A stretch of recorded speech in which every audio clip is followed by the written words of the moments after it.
and good morning for another morning coffee with Marcaida. And today's thought is going back to my childhood days when we used to listen to some folklore or some stories. And there was one character that I grew up remembering. It was always funny stories, and his name was Juan Tamad, Juan the Lazy. And he always had some funny stories about him because he was the laziest guy who let things happen the laziest and easiest way. Now, one particular story that I remember, I thought was very funny, was Juan once went to this gathering where they wanted to see who was the bravest of them all to win this big prize.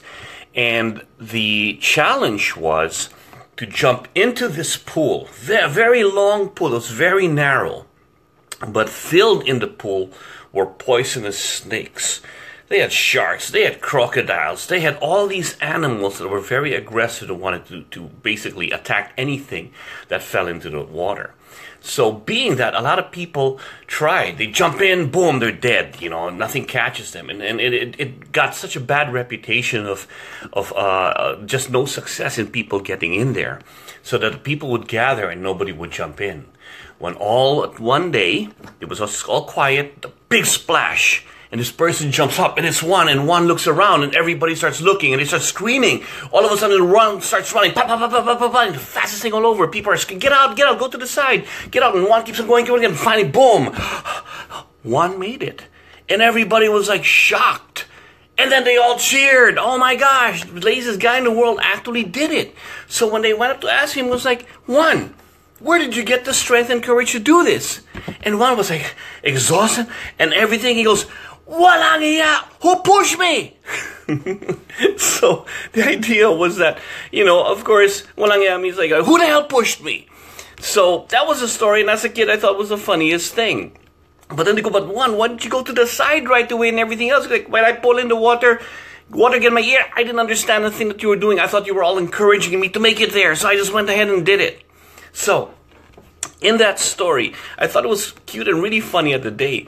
But there are some things that you also actually think about the whole thing. The fact that Juan thought everybody was telling him to get out, and he thought that they were encouraging him instead.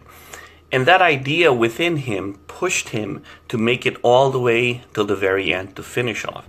So when Juan thought of that, it's the idea that it doesn't matter what people tell you. The only one that tells you what to do is you. It's your interpretation of the whole thing. Going through life, when I went through, I've had about 5 major life changes, life decisions I had made. Whether it was, the first thing was leave my country for another land. Then within that land, joining the military and my career choices within the military. And then in the end, leaving the military. Then, what was I going to do? And then where I am today. Every one of those choices I had to make on my own. Now, I may have listened to people, and there were a lot of naysayers, the pros and cons, but in the end, the only one who made that choice was me. So I own up to that. That if I didn't take the chance or believe in who I was, if I listened to the naysayers that you should be doing that, or especially the martial art field, I was in one particular system for the longest time, and leaving that was so traumatic, and it was a big, a big change to do so. Did I have the confidence to move on my own? And I wouldn't have known that if I didn't believe in who I was. And I said, you know what? I'm going to do this. And I did. And this is where I am. So the only one who can stop you is you. Now, there are also times when situations around us dictate that we have to make that choice. Juan, when he fell in the water, had to make that choice. Swim or die. Death or impending death sometimes also can be the greatest motivation that you are facing, to get things done.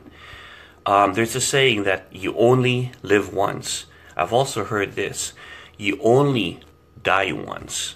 Make your life count. And it makes things easier to do because there's that motivation factor. Find a motivation that in the end it's only you who makes the choices. The worst thing that can happen is when nothing happens at all. And the only one who can make that happen is you. Doug Marcaida here, Morning Cup of Joe.